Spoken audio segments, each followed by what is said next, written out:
Recently एक report के according जो PGWP है, जो आप वर्क परमिट लेते हैं स्टडी के बाद, उसमें जितना भी रिफ्यूज़ल आ रहा है उसमें सबसे बड़ा रीज़न जो है वो ये आ रहा है कि स्टूडेंट जो हैं वो IELTS या PT साथ में सबमिट नहीं कर रहे हैं, या फिर वो गलत जो है स्कोर को सबमिट कर रहे हैं। तो इस वीडियो में आपको यही बताने जा रहा हूं कि आपके लिए एग्जैक्ट जो है वो स्कोर क्या है, आपने कितना स्कोर जब आपकी PGWP अपनी स्टडी के अकॉर्डिंग आपने वो लगाना है, ताकि आपका PGWP की एप्लीकेशन जो है वो रिफ्यूज़ ना हो सके।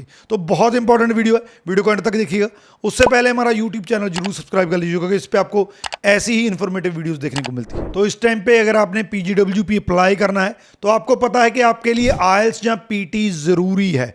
तो जब आपकी स्टडी कंप्लीट होती है उस टाइम पे आपके पास 180 डेज होते हैं। उन 180 डेज के अंदर अंदर आपने अपना PGWP की एप्लीकेशन लगानी होती है। तो वही 180 डेज होते हैं जिसके अंदर अंदर आपने IELTS PT जो भी आपका स्कोर बनता है, जिस भी कोर्स के अकॉर्डिंग वो स्कोर बनता है, तो आपने वो स्कोर सबमिट करना होता है अपनी फाइल के साथ, आपका तभी वीज़ा आता है। अब मैं वार्निंग देने जा रहा हूँ, बहुत से स्टूडेंट ऐसे हैं जिनको शायद प्रॉपर गाइडेंस नहीं मिलता है, जहाँ किसी और वजह से जो अपनी फाइल लॉन्च कर देते हैं।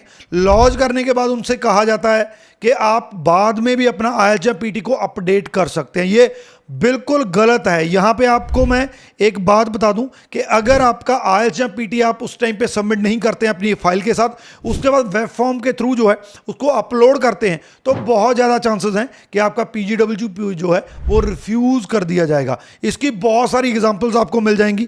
तो आपने जब भी अपनी फाइल लगानी है तो सबसे पहला रूल ये है कि आपने प्रॉपर जो भी रिक्वायरमेंट है आपकी IELTS PT की जो आपने फाइल से पहले करनी है, तो उसको पूरा करके उसके साथ ही फाइल लगानी है।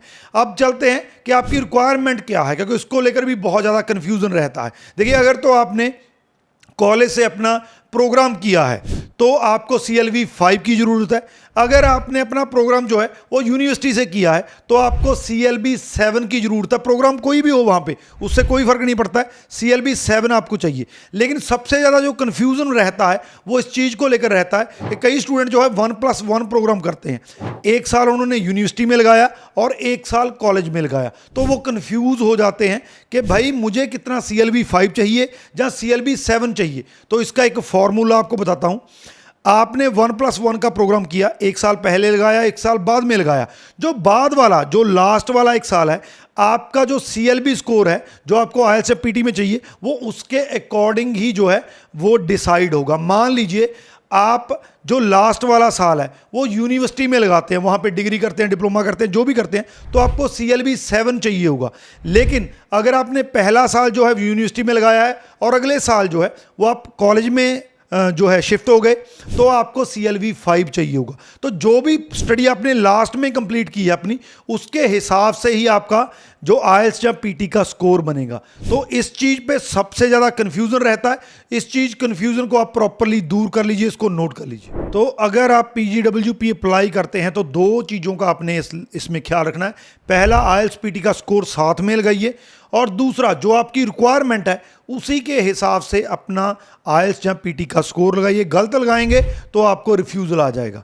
अगर PGWP अप्लाई करना है, हमारा 100% रिजल्ट है। इवन के कॉम्प्लिकेटेड केसेस जो हैं उनके भी पॉजिटिव रिजल्ट आए हैं। तो नंबर हमारे नीचे दिए गए हैं, उस पर कॉन्टैक्ट कर सकते हैं। जब PGWP के बारे में कोई हेल्प चाहिए, कोई आपका क्वेश्चन है, तो भी हमें आप कॉन्टैक्ट कर सकते हैं। बाकी इसको शेयर जरूर कर दीजिए। Thank you.